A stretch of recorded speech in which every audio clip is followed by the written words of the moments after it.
Hey everyone, welcome to another episode of the Diverse Podcast. My name is Toby and I'm the founder of Diverse, and we help underrepresented young people get hired. Today I am having a chat with MK, who is the Senior People Partner at UNiDAYS, and a genius when it comes to helping you finding your way and becoming comfortable being yourself at work. And we're going to have a really important chat today about exactly that. We talk a lot about finding and getting jobs, but a lot of you now, thankfully, you've got roles with our employers and some of the employers that we work with, and you're asking lots of questions about, hold on, Toby, what do I do now? What do I do now? I've got the job. So MK is going to give us a hand with that. So MK, why don't you say hello to everyone listening at home? Hi everyone, thank you so much for having me, Toby. I'm very excited to get into this.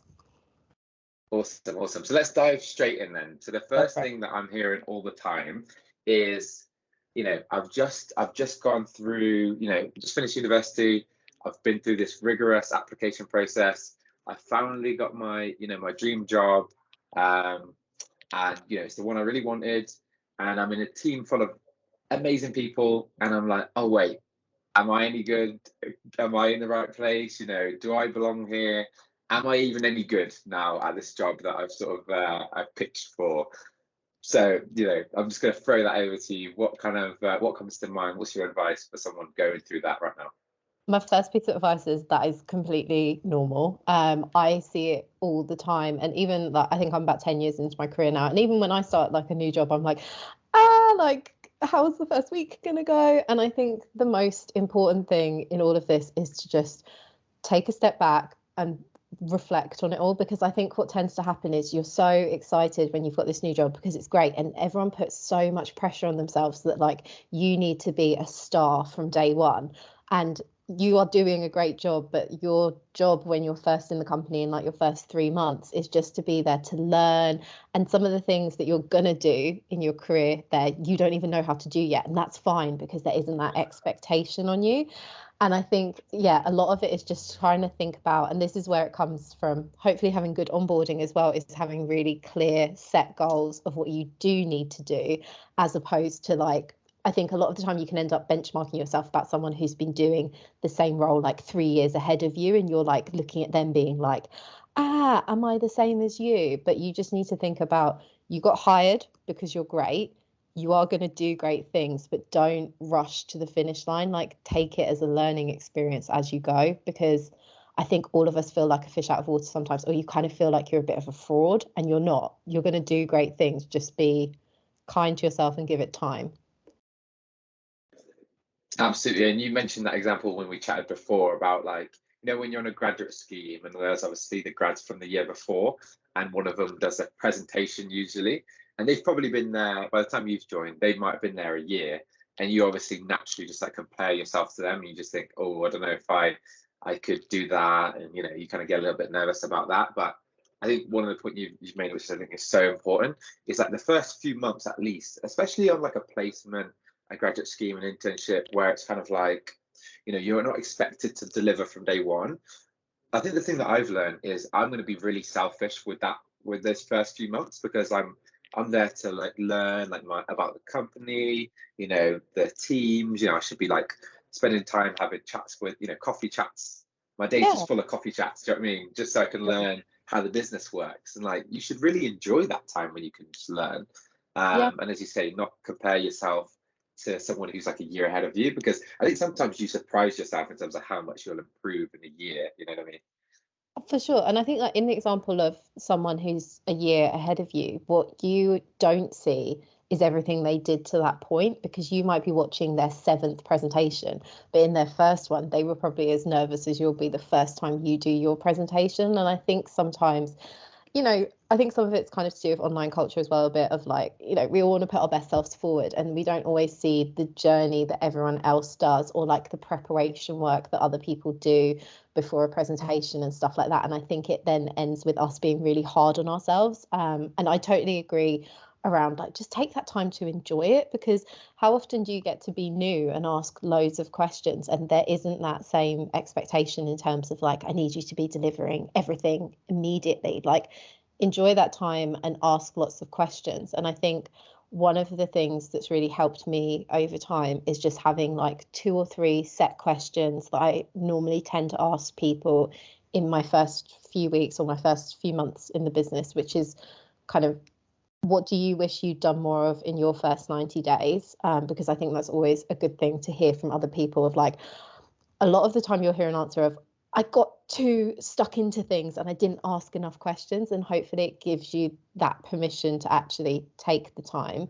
And then the other thing is, I always ask them to share something about a project that they've worked on over the last 12 months that they've really enjoyed, because I think it then gives you kind of an insight into lots of different ways of working and lots of different things that people are doing. And so I think one tip I would have is just prepare like maybe the same 2 or 3 questions to ask different people, because you'll get a whole range of answers, but at least then you feel confident because you've got your 2 questions in your back pocket. Interesting. And well, let's have a go at answering some of those. So first 90 days, I guess I'll go first. I think when I was kind of doing my first role after uni, I guess at BT Sport, I think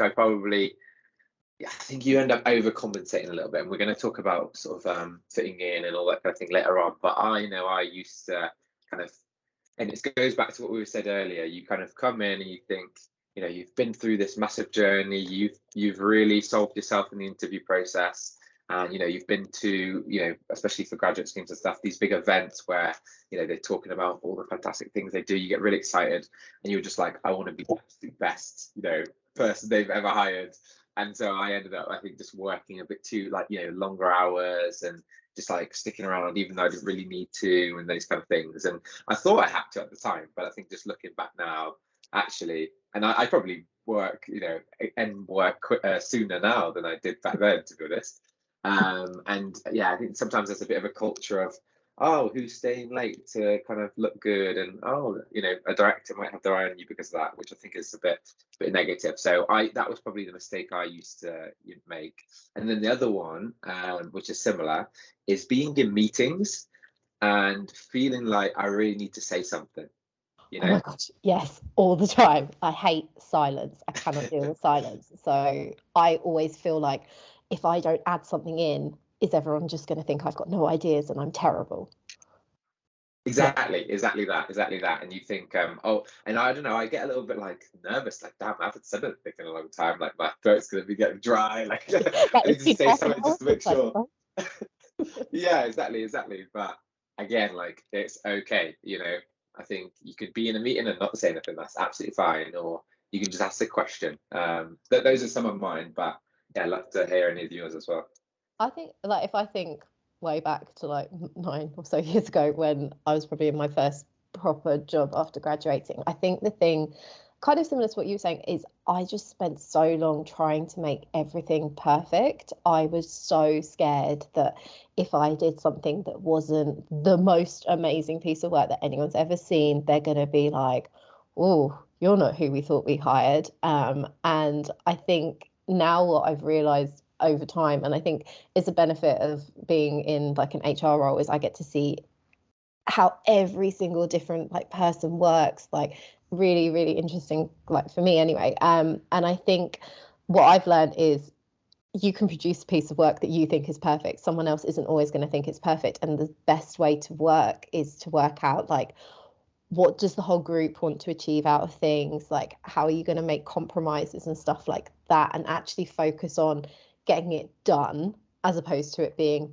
perfect. Like I went on a course recently all about stuff about agile, and they were like, perfect is the enemy of progress. And as someone who is not a perfectionist, I now just keep using that phrase all the time because it makes me feel better, because I'm like, I'm doing progress, it doesn't need to be perfect. But I'd say that was my biggest one. And I think the other one as well was just being scared to talk. Like I would feel so nervous if I was in a room with really senior people, and like my throat would catch, and I'd feel like, you know, like if you had to like read an assembly at school, I felt really like, oh. And I think you get used to talking over time and you put less pressure on yourself, and it seems less daunting. And I wish I could go back 10 years and be like, the stuff you're worried about now doesn't matter and you're gonna be fine. But I think when you're in your first role, you kind of psych yourself out a lot sometimes. Definitely. And That's such a good one as well. The sort of fear around talking to like senior people and directors and things like that. And you end up, I think for me, oh yeah, I used to get nervous doing that definitely. And then after a while, I realized actually they're just normal people for one, normal-ish kind of. Yeah, like they all have like, stuff they do in the evenings and weekends. Like I think I kind of thought they were like how I'd feel if I was like meeting like, I don't know, a celebrity and I'm like, oh my God. But I agree. And I think like you just get used to being able to talk to different groups of people. And I think the most important thing that you can learn is just like how to get your point across well and how to make sure that you're listened to. Yeah, and I think if you just sort of chill out a little bit, then you tend to make a much better impression anyway, when you're trying to be overly, I don't know, corporate or safe or whatever, sometimes obviously you have to be very respectful to everyone, but like, I don't know, I found out when I was a little bit more casual, talk about the weekends or football or travel or whatever, just get on a little bit better and then you find it easier to talk to them. I don't know. Yeah. And then you have that connection point with them where you might find that you both have like a similar interest or a similar hobby. So like mine would always be about like travel or food or something. And, if like previously when we were in offices a lot, it'd be like, oh, which market stall's the best for food? And you'd find like a kind of bonding through that, which I find so much easier to do than kind of trying to be like all corporate and stiff and like, oh, let me tell you a bit more about me. Like it doesn't feel natural. And I think that's another thing that I would say to people is work out like how you want to be and like who you are, and don't feel like you have to replicate other people, because I think a lot of the time you kind of feel like you have to be a certain way or like speak a certain way to like really fit in somewhere, but you shouldn't feel like that, because I think if you try and force it, then it's harder on yourself, whereas if you're just you, it makes things a lot easier. You're not having to think about everything so much.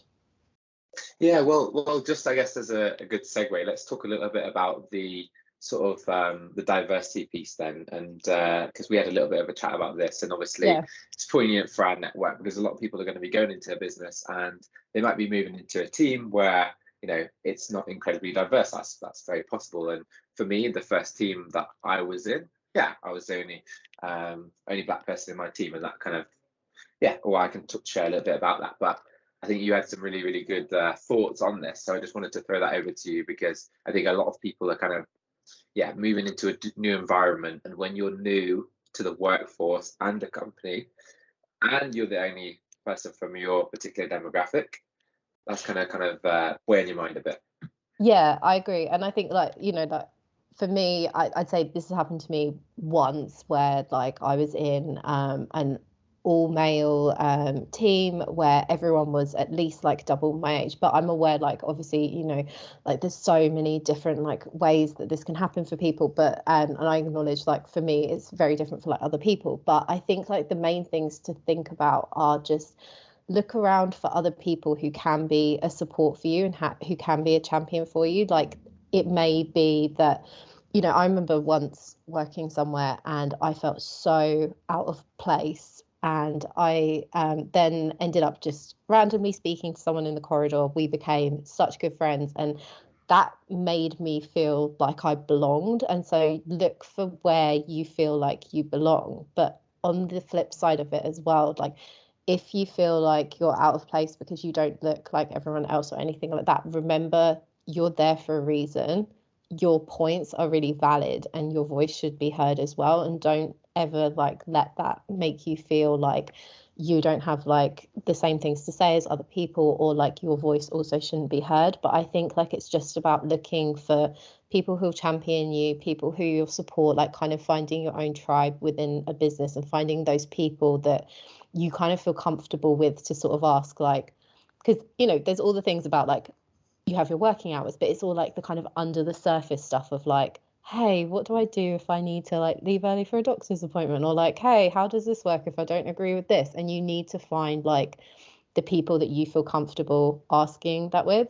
And then I think with that as well, like a lot of companies like are investing in stuff like ERG groups at the moment and things like that. And so like look to see like, are there people in ERG groups local to you or in other offices that you can connect with and share your experience? And if you've had an experience that hasn't been perfect, like give that feedback to, like, I work in HR, like I want to hear that feedback from people. If something's not working, I need to know, because I want to make sure that everyone is coming in. We hired you because you're great, and we want to make sure that you're in an environment where you can do your best work. So I think, yeah, there's lots of different things that you can kind of think about, but it is a difficult one for people, because I think, like, you know, you put so much pressure on yourself to be like, I've got this job and I now need everything to be perfect, right?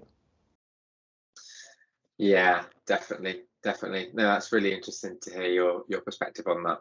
And yeah, I think for me, because I was the, the only one in the team of my, my particular background, I'm like, I don't know, I felt like a little bit of extra pressure, like I'm representing, a whole race of people, which is like completely ridiculous, right? I mean, that's crazy, but that's kind of how I felt. So, because you just think, oh well, sometimes your mind goes to that place of like, oh, are there some people who, might think, oh, let's see how this goes with it, you know what I mean? Which is a negative thought to have, but that's kind of what I felt, and I thought, because of that, I'm going to need to work really hard. I'm going to need to be amazing, so that they're going to want to hire lots of people from different backgrounds, because I'm not from the same background. It's not just about race. Sometimes it could be about like schooling or socioeconomic, whatever it might be. And I just look back and think, that was probably pretty ridiculous. So, But yeah. I think it's super valid, because like I've got friends who have like said the same thing, where they're like, I basically feel sort of responsible for, like, I'm here representing, like, you know, whichever demographic, and if I mess up, like, does that mean that they view like everyone in the same demographic as me? And I guess like the one thing that I'd be interested in is what sort of changed your mind, or what sort of put you at ease where you didn't feel then out of place? Um, I don't know. I think over time, well, I think bigger picture, I got a lot more comfortable, Mm. because over time, you get better, right? And you sort of you're growing in your role, and you contribute more. And then I think at that point you get a lot more comfortable not having to prove yourself at all, if that makes sense.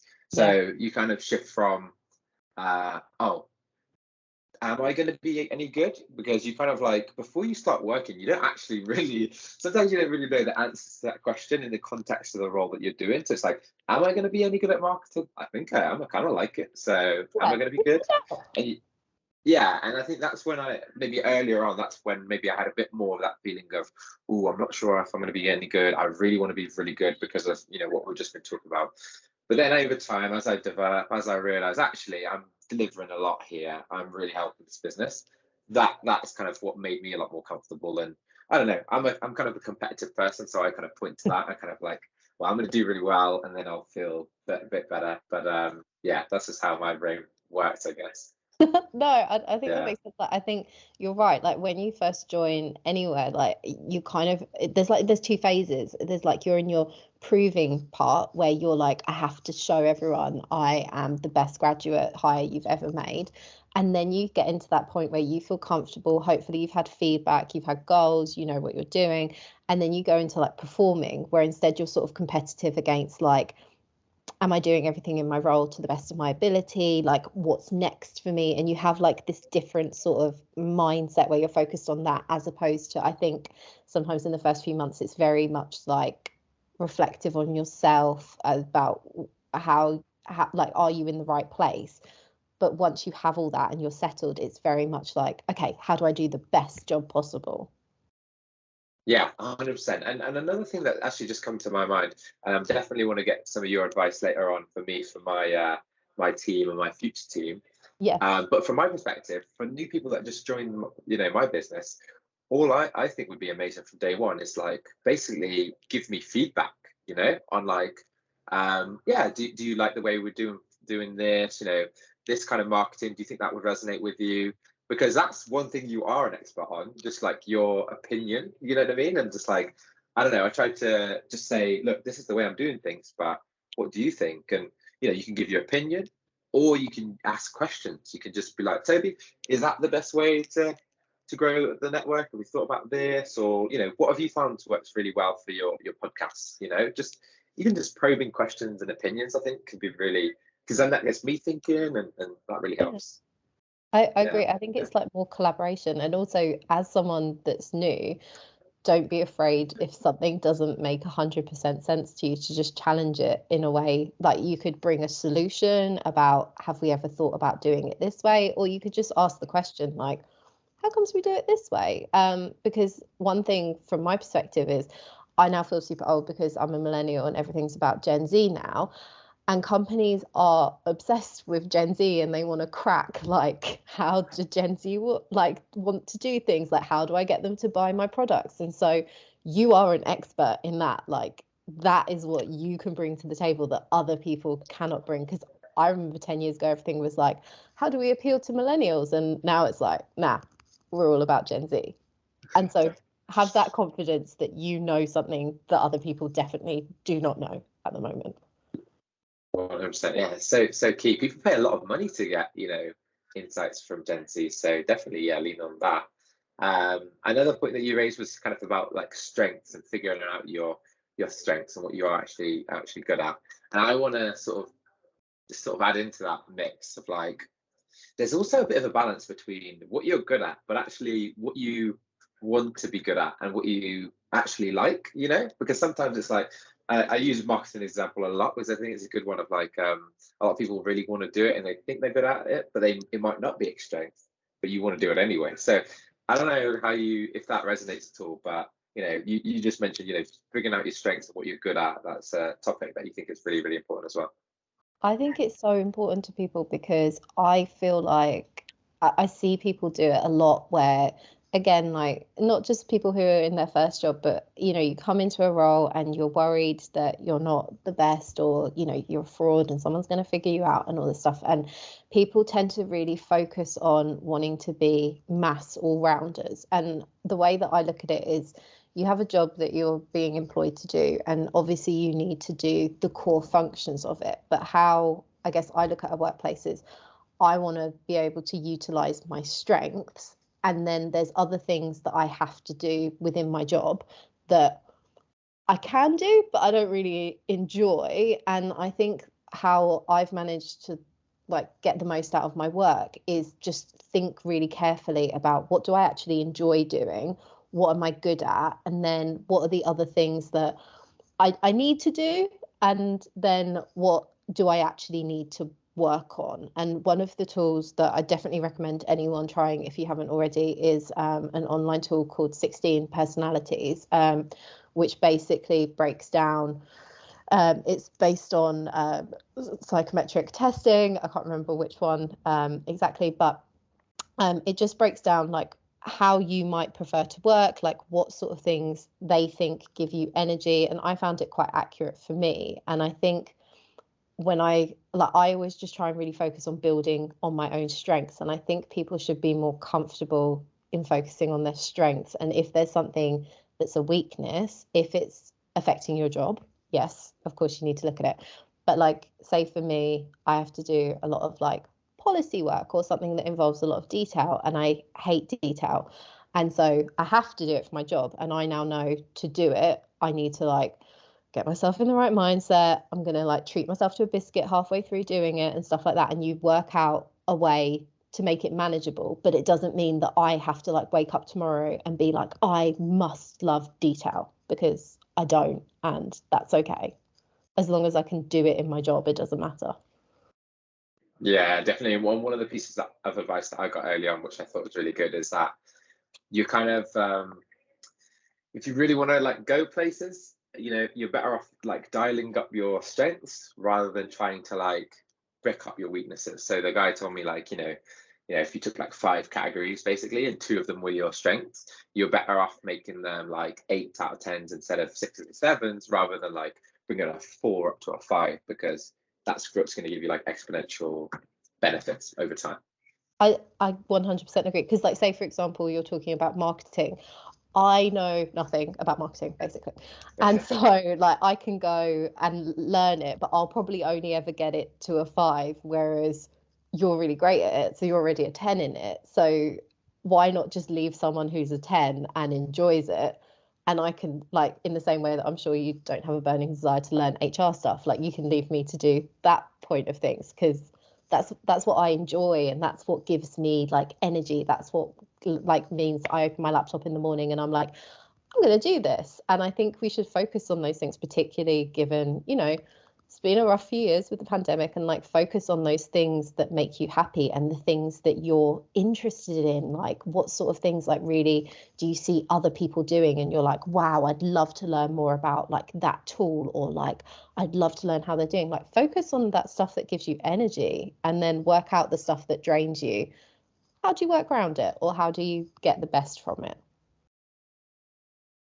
Absolutely. And one thing that's really important to all of this is, and that ties it all together, is actually getting feedback, because then you kind of know where you stand and you kind of start to know, because sometimes, and I kind of tried to make the point earlier, but sometimes you want to be good at something and sometimes you are good at something. So in order to really decipher that, at times you need to get feedback, right? So what's the best way for us to approach, getting feedback?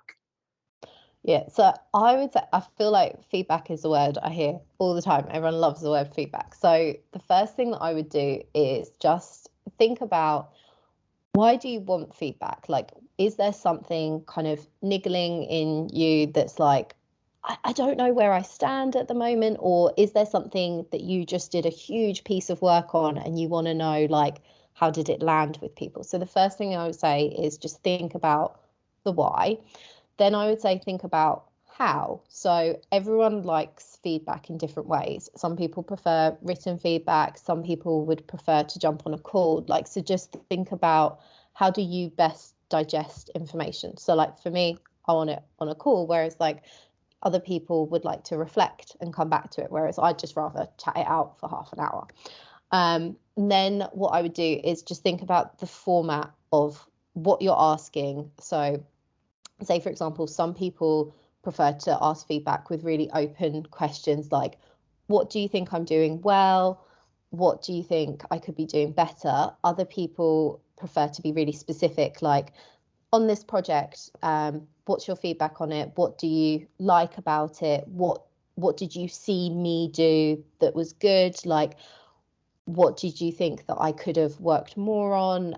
How could I communicate to you more on it? Or like, you could kind of go open or closed. And then another way is sometimes people kind of send out questionnaires if you want to get super in depth. But I would say just start thinking about the questions. And then the last point is, then once you have the feedback, think about how you're going to work on it, because good feedback should be actionable.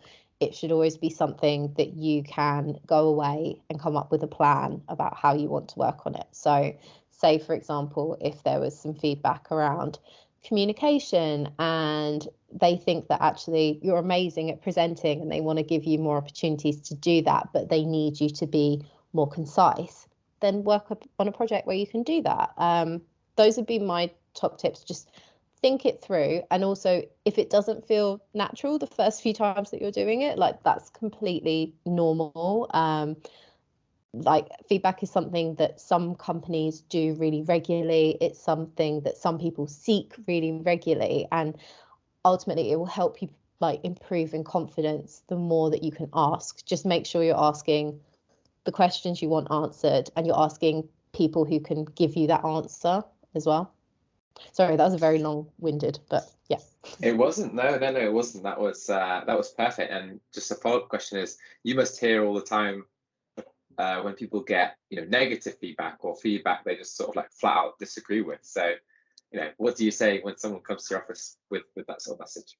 Yeah, so the best advice that I ever heard is respond, not react. So one of the main things that I learned about feedback is, the reason that I don't like written feedback so much is I will read in between the lines of it, and I'll kind of, I'll have questions and then I'll sit on it and I'll think about it. So to me, it's easier to have it in the moment, because if I get negative feedback, we're all human. I kind of, take a moment, I think about it, and then I will ask a question or I will respond to it and not react. Because I think a lot of the time when you get more negative feedback, what can be really difficult is it ties really to like who you are, and people can take it really personally. But a lot of the time, if you take the emotion out of it, it tends to be or it should be if the feedback is given correctly, it should be about a situation or a task or something that was done, as opposed to something that's intrinsically about you as a human being. So I would always say, like, try and strip the emotion out of it, assume positive intent with it. And then I think the other side of it is, like, think about how do you want to work on it? Like, do you think it's valid? Because if you have concerns about the feedback, like, maybe there's one or two other people you could be sense checking and asking in a slightly different way. But the main thing I would say is, don't let it knock your confidence. Like, none of us are perfect. I get feedback in my role about things that I need to be doing differently because things change all the time. And I think the most important thing is to, like, not make it set you back on your journey of being confident and comfortable in your job, because it's done with the intent of helping you. And which is exactly what you need if you do want to do really well, which leads to, like, pay rises, promotions, management responsibilities and things like that. So if those are the things where you're questioning, how do I get those things, then asking for feedback and getting feedback that you don't want to hear is going to be way more valuable. I'm pretty strange, so I used to kind of like getting tell me what I need to do better. Like, if someone's just sort of giving you feedback, good stuff, it's like, well, what do I do with that? So but it's just so helpful. Like, my brother is also kind of an entrepreneur as well, so we kind of are sounding boards for each other. And he just, after a while, and I do a lot of, obviously, content on LinkedIn, a lot of LinkedIn posts, and he was kind of like, yeah, your LinkedIn posts, yeah, they're pretty good, but you're giving some good information, some good advice, but are you really reaching enough people? Is it really cutting through? And he was like, I think you need to be a lot more personal. You need to, like, talk about it from your perspective and, like, let people into your life a little bit more. And I was like, oh, I don't want to do that, or is that going to work? Does he know what he's talking about? And it's just like things like that. Like, for him, outside looking in, it's obvious that that's what I needed to do. For me, I'm kind of a bit like, well, you're in the weeds of, in this case, creating the next post, and so you don't sometimes look at that and think, oh, how could this be better? And then, of course, as you can imagine, I start doing that, and I'm much better at it. So it's kind of just like, it's interesting, isn't it, with feedback? Yeah. And like, it's so true, because I think what's difficult in that is you're focused on, like, what you're writing next, and it's coming from you, whereas he's able to see an opportunity for you. And so whilst the feedback, ideally in that situation, you're probably like, I just want to hear, like, oh my god, you're crushing it, it's all going really well. It's actually really helpful. And I think this is another thing to think about, is, like, has the feedback you've been given, is it actionable? Because you were able to action that, and now you can look at it and be like, I love your posts, like, I read them and I'm like, oh, that sounds like a really cool place to work, or, like, I feel like I understand it and stuff like that. And so it's worked, and so therefore it was good feedback. And I think that's another thing to consider, is if you feel like you can't action it, just go ask a few more questions. Absolutely. So thank you, Cole, for that advice. So how about ways of working then? Ways of working, what do you think? So I think, like, again, this probably comes from my role, in that I see a huge spectrum of how people prefer to work. And also, like, I've worked in different companies that all have very different ways of working. Like, say, for example, in my last company, there was no sort of set core hours, and because we were so geographically dispersed, everything was just done on Slack. Everything was done in, like, notes in Google Docs, which I have now kind of learned is a bit of my preference. And so one of the things that I really recommend is, like, whether you're new to the working world or, you've been in it for as long as I have, take some time to think about, how do you actually enjoy working? So there's a few different things that you can think about. So how do you like to receive feedback is a huge one, because you want it to be that you're able to action it and it's able to help you develop. Another one is thinking about, when is your time where you are best focused? Like, say, for example, for me, I tend to find in the mornings, I prefer to have lots of meetings. In the afternoon, I prefer to try and focus on, like, projects that I need to get through. And I'm kind of lucky in that most of the time I can schedule my time in that way.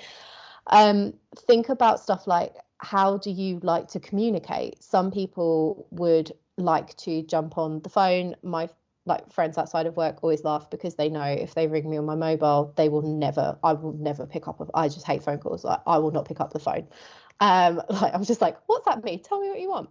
Whereas like at work, obviously I have to jump on calls, but my preference would normally be like, can you just Slack me, give me an overview, and then I have time to reflect and I can come back to you. And I think it's just worth thinking about all of these things, because although you may not be able to fully design how you want to work, if you think about like what your preference is for working, you can share that with your manager to be like, hey, for me to be getting the best out of something, it would be really helpful for me if we had more daily stand-ups, because I really enjoy interacting with the team, or like, I'm really finding that I need more time for projects. Do you think that we could have an hour on Wednesday mornings where we don't have meetings as a team? Like, and just use that to advocate for how you also like to work, because I feel like post-pandemic, we're all still trying to work out like, how do we like to work from home and things like that, and just take some time to reflect on, when are you at your best, and when you are at your best, what are you doing and what's the environment like, and then share that with your manager, because they want to get the best out of you as well. For sure. And I think you mentioned 1 or 2 resources as well to find out which ways might be working well for you, so we can add those maybe into the description, but I don't know if you know them all off the top of your head. One of the ones that I recommend, I'm not sure if I ever say the company's name right, but Atlasian do some really good guides. I'm obsessed with their content in general, but they have a really good user manual guide, which is basically like a reflection of how you would like to work across lots of different things. And you can just have a look through and start thinking about, how do you work best? Because we all like to work in completely different ways. And the way a company works is we need to work out how, as teams, do we get you all to work your best in different ways together, right? Yeah, for sure. No, that's really interesting. We'll try to add that in at the description at the bottom. And even just like little things like, just like whether you work well with a standing desk and just asking for a standing desk, and like you're the only one who needs a standing desk, but like it works for you. Little things like that. I used to have a standing, like, as you've just said that, I was like, oh my God, I used to have a standing desk last time I was in an office, and I now miss having a standing desk again. They were so good, because, you just get a bit more like moving around, and some people have like those desks with treadmills on the bottom and stuff like that. Like, and, even things like how, I don't know, like, how's your desk set up? Like, do you have 1 screen, 2 screens? Some people feel really strongly about that. Like, I'm a 2-screen person. Yeah, me too. Oh, yeah, of course. Yeah, I forgot that was even a question. And yeah, like going for walks, or just like sometimes I just used to sit in rooms and like draw things on the whiteboard, and that used to be really helpful. And yeah, if no one else does that, that's what you want to do. Yeah. Ask for a treadmill. Go on. The worst they can say is no.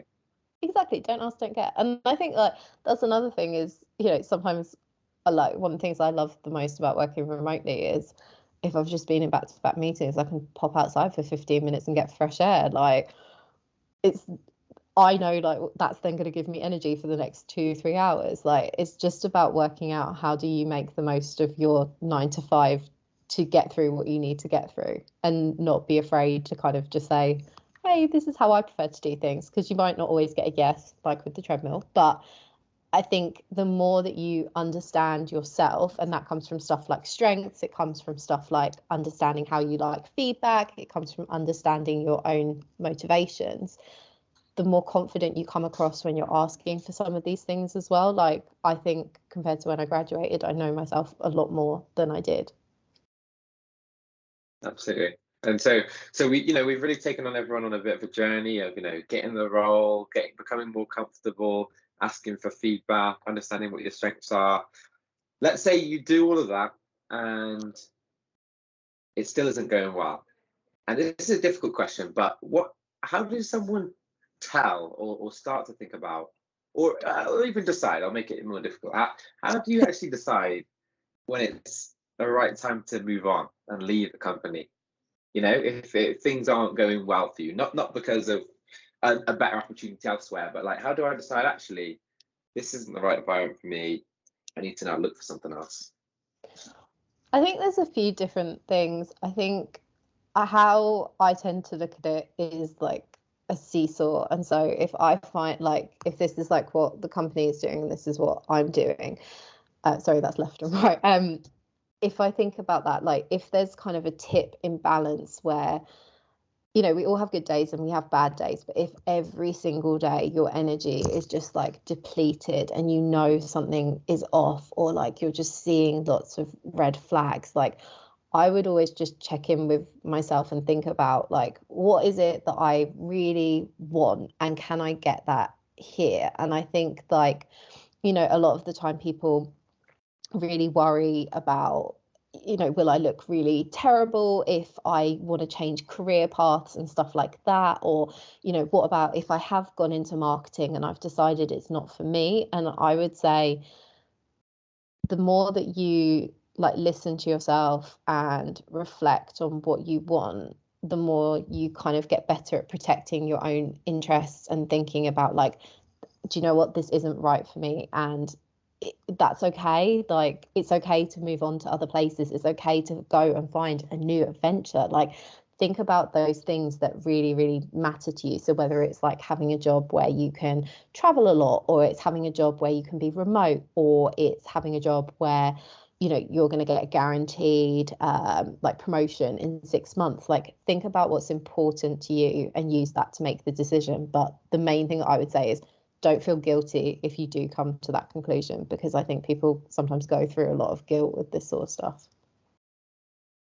Yeah, especially when, you kind of buy into the company culture and you tell all your friends you work there, and you sort of, in a big way, you start to attach your identity to the place you work.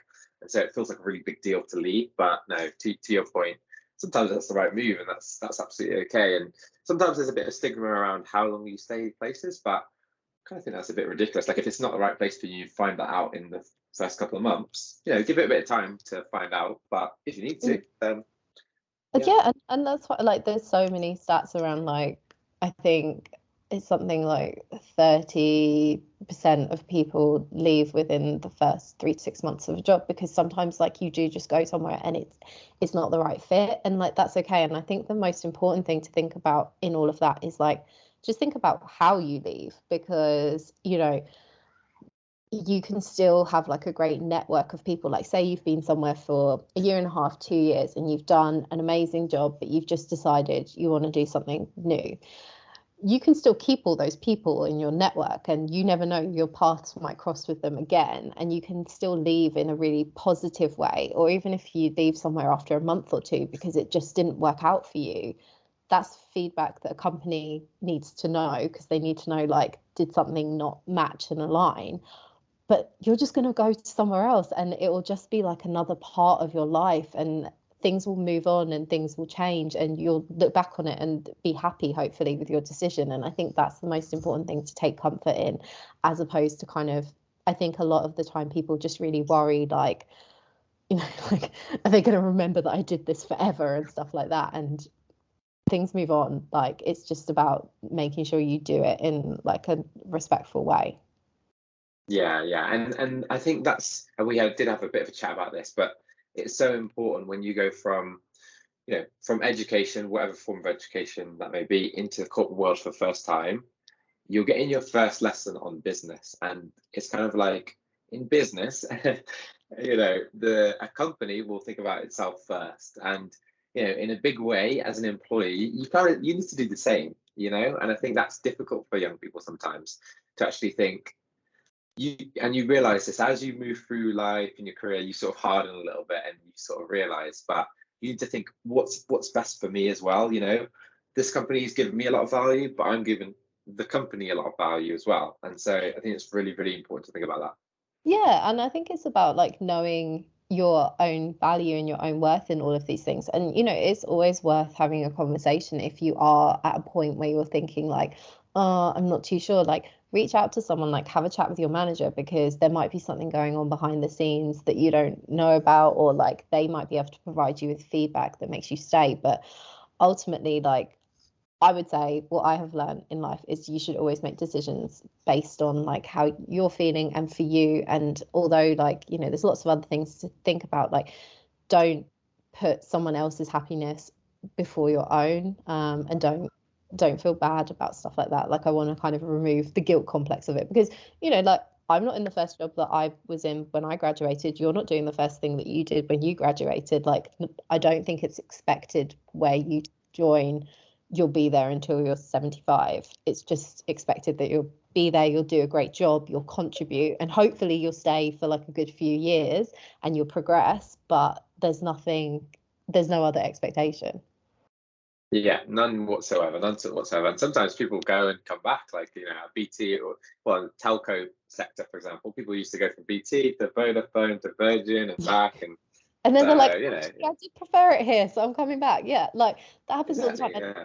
And I think that's like what I mean in terms of just like leave in a positive way, because like you might find that you leave somewhere and then your new boss joins like this amazing company and you're really interested in that company. Like keep your network open. 1000%. And I know we haven't got too much of your time left, so but there's a few more things I wanted to hit on. So anyone listening who hasn't got the role, and you know, we've obviously got a bit of a culture now. I'm not sure if this is a new thing for LinkedIn, but you know, you just see the post every day, don't you? Of like, oh, I'm delighted to announce that I work here, and this is like, you see that all the time, and you know, people getting jobs in like consulting, investment banking, you know, whatever, and you know, you're there, you haven't got the role yet, and maybe you're not sure if that's the right path for you, but everyone else is doing it. What would you say to that person listening? I would say I feel for you. I've been there. I remember crying about not getting on grad schemes that I would have been so poorly fitted for, but I just had, like, I felt like I had to be on a grad scheme. I wasn't in the end. But I think the most important thing to think about is, what do you actually want? Because like some people really want to go and be like a banker. You know, they want to go work in Canary Wharf, and there's amazing perks to doing stuff like that, but we all know that also means you'll work really long hours. Whereas you might want a job where, like, say, one of my friends, she works remotely all around the world. She has the best time and she has a job where she can do that. And that's the most important thing for her. Whereas, like, if you're trying to save to buy a house, it's going to be about like money. And so actually think about not what are your peers doing, but what do you want? Because as you progress over the next few years, you're all going to be in completely different stages. You're all going to be doing different things. And you need to think about, like, what do you want? And also know that that's going to change. Like, I think an analogy I used with other people before is like, if you think about the Eurovision, like song contest, like scoreboard, and when you get the new points coming in, like something goes down a bit. And that's kind of how I always think about it. Like what mattered to me 5 years ago probably matters less now, but just focus on what you want as opposed to like what you think everyone else is doing, because you've got to wake up in the morning and turn on your laptop, so you need to do what's right for you.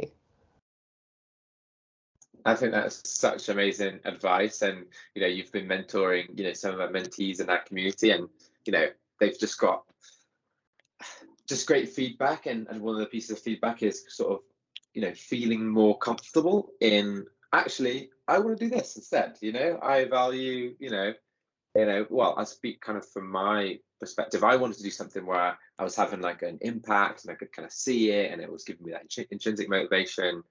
And I need to get UBS on this podcast at some point. But when I was graduating, when I was doing economics, everyone wanted these big like finance roles, and I wanted the big finance roles. So everyone else wanted them, and they paid the most money, and you know, it's all that kind of thing. But you know, got all the way to final interview, and luckily they could see that it wasn't right for me, and you know, they gave me a bit of a favor. But it's kind of like being okay with, oh, if your goal is not to just like climb the corporate ladder or, you know, make the most money, then that's okay. If you want to do something more creative, but it's a little bit different from what your parents want you to do, you know, that I think that having that sort of comfort in, actually, this is the direction I want to go in. My friends are all doing this.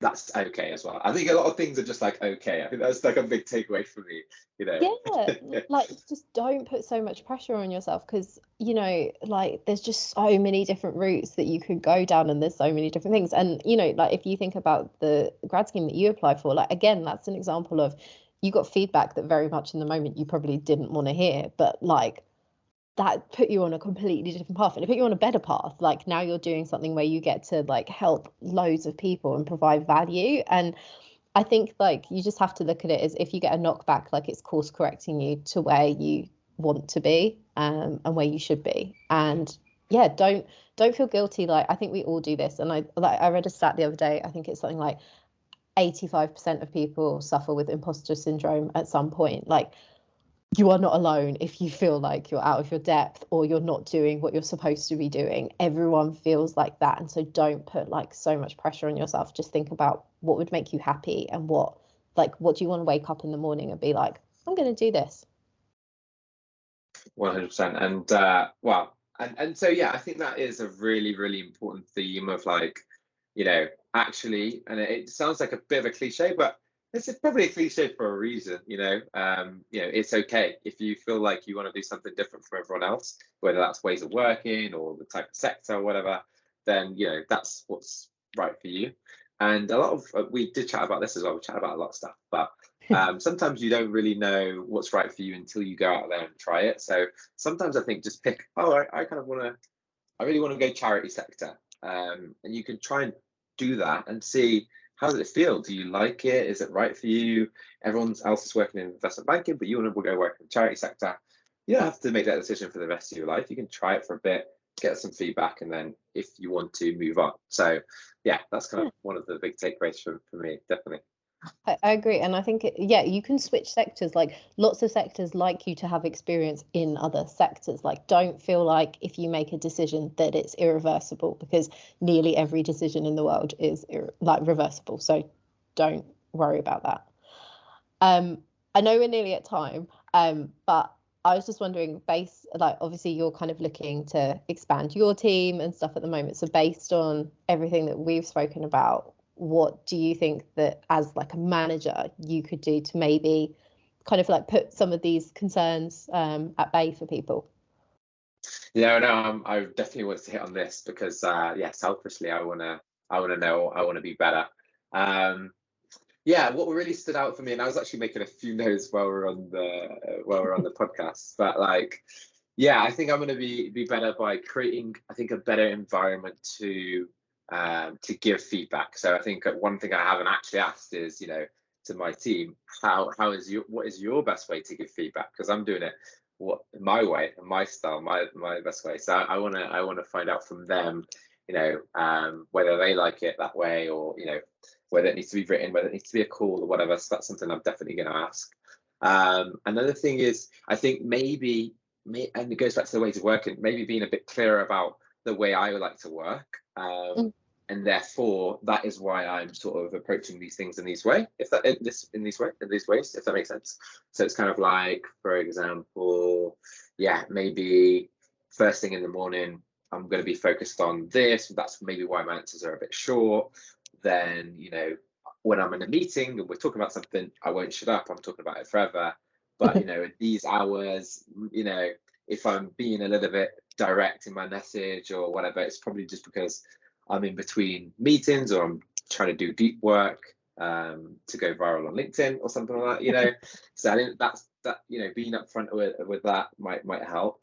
But I'd love to hear your thoughts on that. And what I also want to ask you about is this balance, and this is what I do find difficult, the balance of creating, and I think this is also just to tie in here with Gen Z, because I'm sort of I'm kind of hiring mostly around that age group because of what we're trying to do with our business, of course. And so I think other employers listening to this are going to be thinking about this as well. For me, any advice on sort of developing this environment for people early on in their career to sort of develop and learn and grow, while also, bottom line, we need to produce results in order to stay in business, to pay them more money and all sorts. So how do you try and balance those things? I think it's difficult. I think the best thing that you can do, either as a business or as a manager, is just set someone up for success. So when you're onboarding new people, like set realistic expectations of by month 1, you'll know this, by month 2, you'll be handling this, by month 3, you'll be doing that. Like, kind of break it down so people aren't in that situation that we talked about earlier where you're assessing, oh my God, am I doing everything correctly? I think that's important. And I think the second point you made is really, like, it really spoke to me because say for example, my manager, she will go into documents and she will type so many comments, and she said to me the first time I sent her something, just so you know, the way in which I work is I have to just type out everything I'm thinking. So don't get an email from me saying I've got 16 comments and panic that you've written something terrible.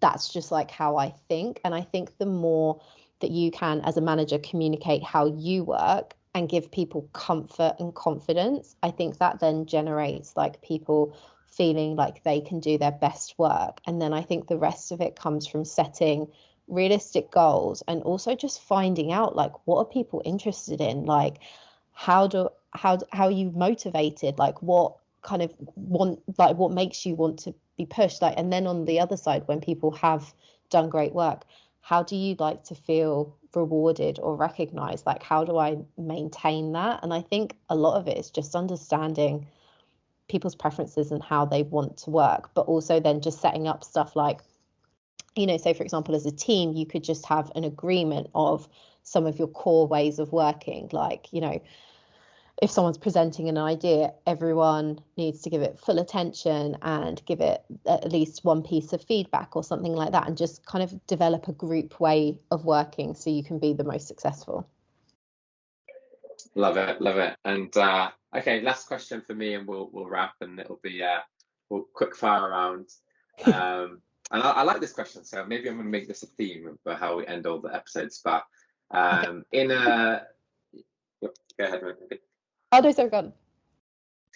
What would be the one thing that you would tell younger MK in the context of her career? Calm So down. if I give you a time machine, go back to the beginning, calm down, chill out. Calm down. Like, just don't worry so much. Like, I was so worried all the time that I wasn't doing like a great job and stuff like that. And I think about, like I've been in my current job about 9-10 months, and I think about how much easier I found joining here compared to when I first joined a job. And I remember going through like, oh my God, everyone else is on a grad scheme. I'm not, I don't have a job, like all of these things. And now I'm in a job I love. Like, I took a career path that I wasn't 100% sure I would take, like when I graduated. And I think just trust that it all works out, and trust that like you're going to feel better, and also you're going to do good things. I wish I'd just spent more time enjoying as opposed to just worrying. There we go. Worry a bit less, enjoy it a bit more. There we go. Let's leave it there.